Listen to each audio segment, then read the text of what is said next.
Hey guys, welcome to Wrestling Daze and welcome to this very special video.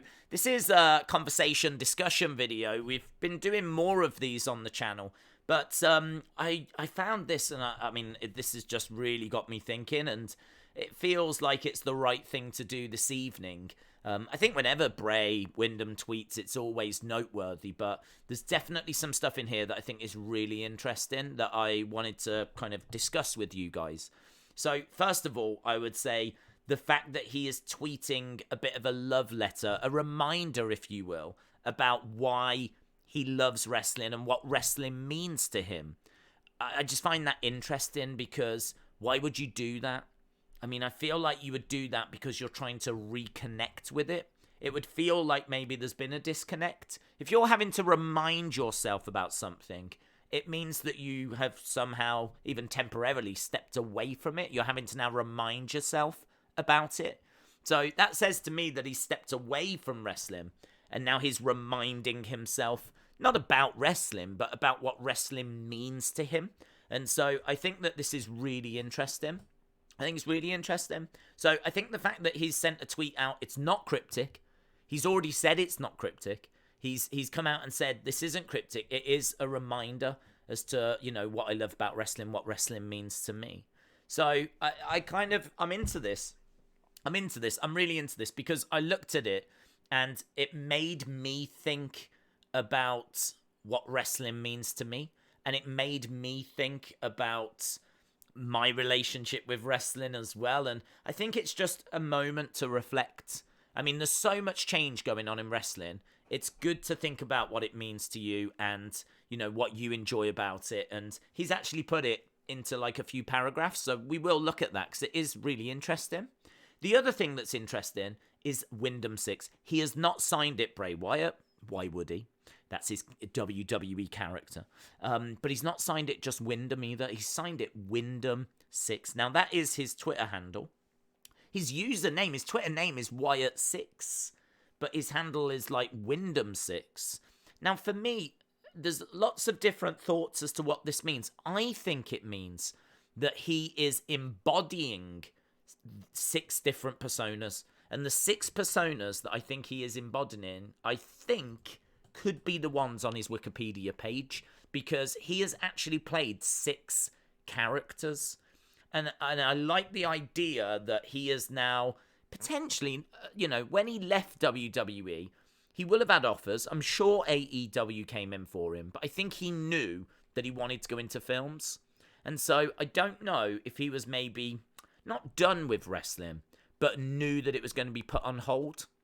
And I think that this Windham6, Wyatt6, for me, is his way of just being that vessel for the 6 characters that he played. Some of these characters won't mean anything to you because you won't have seen them. They will have happened on indie scenes or developmental, but they're obviously going to mean stuff to him. And I could be well off on this, but I've always felt that Windham6, Wyatt6 is about him, not about a faction, not about a new Wyatt family and there's going to be 6 members. I've always felt that it was about him. And as again, if you look at his Wikipedia page, Alex Rotunda, Axel Mulligan, Bray Wyatt, Duke Rotundo, Husky Harris, and The Fiend. Those are the 6 listed characters on Wikipedia, on his Wikipedia page, that he has portrayed throughout his career. So he is the Windham6. He is the Wyatt6. He is those 6 characters. So I don't know if the Wyatt6, Windham6 is something that he was, because I believe he's trademarked it. And I don't know if that's something that he's going to use for merch going forward to represent all his different characters. Or if this is basically like the pause. Like, this is where we are. That was the end of everything that's been. And so now we're waiting for the 7th. You know, if he was to change this to Wyatt7, the internet would melt, right? Because obviously there'd be tons of theories. But my thought would be, we're getting ready for the 7th character now. I just thought it was really interesting that Windham6 was what he signed it. I just thought that was really interesting because clearly that's not a faction. You know, there's not him and 5 other people sat there signing this. So that is confirmation to me that he is Windham6. He is Wyatt6. Whatever this refers to, it's him or it's within him. So I think it's really interesting. That alone, it was worthy of doing this video, let alone what he actually says, which I also think is really interesting. So let's have a look at what he says, shall we? So on here he says, wrestling is not a love story. It's a fairy tale for masochists, a comedy for people who criticize punchlines. It's a fantasy that most can't understand. It's a spectacle that no one can deny. Lines are blurred. Heroes are villains. Budgets are cut. Business is business. Now, I think there's a lot going on there. He's absolutely right about lines being blurred, and he actually goes into a little more detail on that in the next segment. He talks about how, like, demons can become mares. Kane, for example. How rock bottom is a thing to rejoice. And it's true, isn't it? If you hit rock bottom, that's a bad thing. If you hit rock bottom in life, I mean, that's awful. But in this world, a rock bottom is something to celebrate. The Rock hitting a rock bottom. Arenas explode when that happens. So, he, you know, and also, I would say the biggest line that was blurred is the line between reality and kayfabe, you know, the line between what's real and what's scripted. That is a line that was blurred and continues to be blurred all throughout the history of professional wrestling. So I think he's just kind of getting those points across. But the bit that stands out here, budgets are cut, business is business. So I sort of feel like he's talking about how things aren't as they seem. I think he's talking about how, you know, sometimes even the opposite of what you might think could be true. Like, it's really a world where anything can happen, but maybe at the core of that, business is business. Budgets still get cut. I don't know if there's a little bit of a hang-up with how he was released. I don't know if he's having to, like, ground himself here by... Just as it felt to me like he was getting lost in this, like, poetry of, you know, what wrestling was, he kind of snaps in, business is business, budgets are cut. Is it a way of saying that he was getting lost in the Fiend character and then the release came and not to dwell on it because business is business and budgets will always be cut? I think it's very interesting. Maybe sometimes the business doesn't match your ambition. Maybe that's a little reminder as well. You know, you can be the most ambitious, creative person in the world, but sometimes the business won't join you on that journey. It's really interesting. It can also be a land where dead men walk, where honor makes you elite, where demons run for office, and rock bottom is a reason to rejoice. Woo, it's an escape. A reason to point the blame at anyone but yourself for 2 to 3 hours.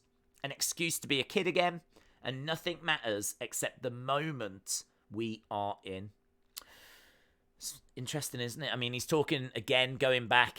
I do find that business is business line really interesting because that to me feels like he's romanticizing about wrestling, and then there's the business line, but then we kind of go back to romanticizing about wrestling again and talking about, like, being a kid again, how nothing matters apart from the moment that you are in. And listen, I don't think there's going to be people that are going to disagree with much of this. I don't think there's many people that are going to read this and, you know, not understand where he's coming from. I think we all watch and see wrestling as an escape, as a story to get lost in.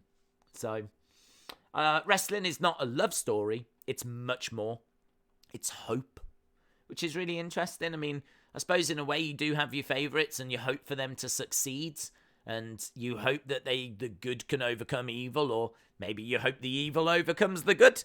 But it is true. I suppose we're constantly talking about what's next, who's going to be the person to end Roman's, title reign.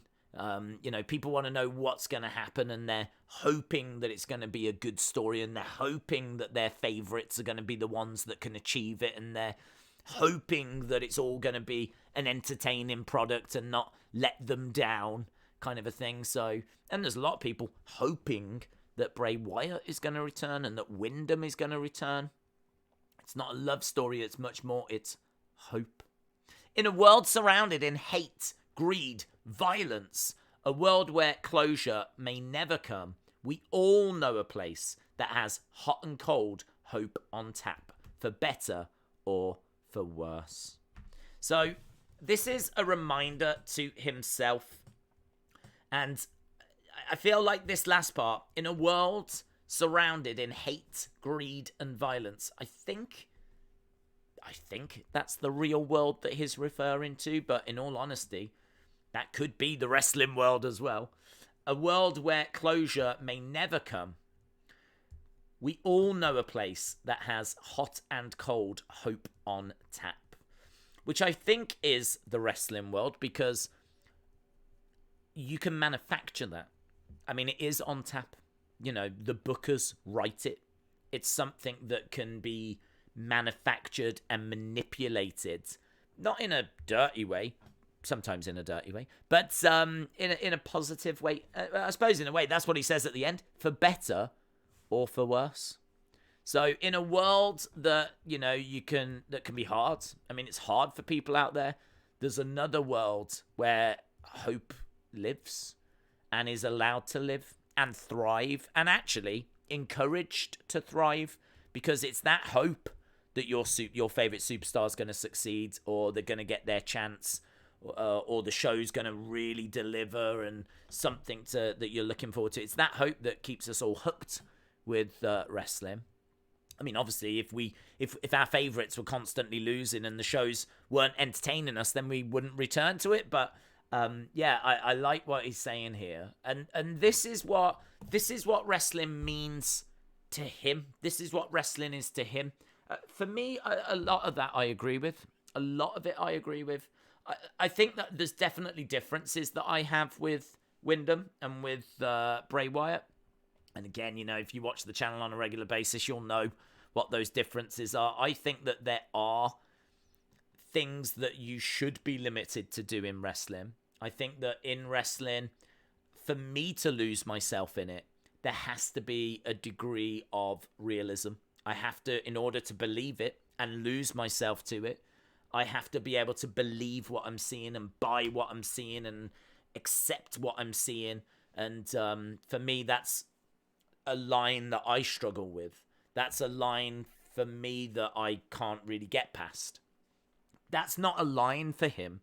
That's not a line that exists for him. He is able to lose himself really in whatever story, I suppose, they want to tell. And he's obviously been one of the biggest, most creative storytellers that wrestling has had in recent times. So I think it's really interesting. It's really, really interesting. And there's been obviously plenty of responses to this. People that I think have kind of got what he's saying or interpreted what he's saying in like a few different ways. That's how I read it anyway. And I think it's a nice reminder, I suppose, in a way, more than him, what he said. It's why is he saying it? Why is he reminding himself? And I think it's that disconnect. I think if you've been away from something and you're looking now to return to it, this is the kind of tweet that you would probably look to put out. So I think it's really interesting. And as we said, we've hit and touched on quite a few of those points, but I want to know your thoughts down in the comments below. What did you think of this? How did you interpret it? Do you think there's stuff in there that we haven't even touched on? Do you think there's little things in there that he's referring to? Incidents in particular? I do think the budget to cut business is business line is very interesting. That seems to stand out to me because it just does not fit with the other stuff that's in there. I understand wrestling is about contradiction and wrestling is a world you can get lost in and you can be a kid again. I get all of that, but the budgets are cut. Business is business. Such an interesting thing to put in there. Yeah, really. I'm really looking forward to seeing what your thoughts are on this. I know there's a lot of Wyatt fans out there, Windham fans out there. Want to get your thoughts. How have you taken it? What do you think about it? Let me know in the comments below. Awesome, guys. Thanks for watching. I hope you've had a great Sunday doing whatever you're doing. Obviously, we're going to be back with that Raw watch-along tomorrow at the time of recording this, or later today if it's Monday when you're watching this. So, yeah, we'll see what else kind of comes out. But, yeah, hope you had a great weekend, and I'll see you again next time. Bye for now.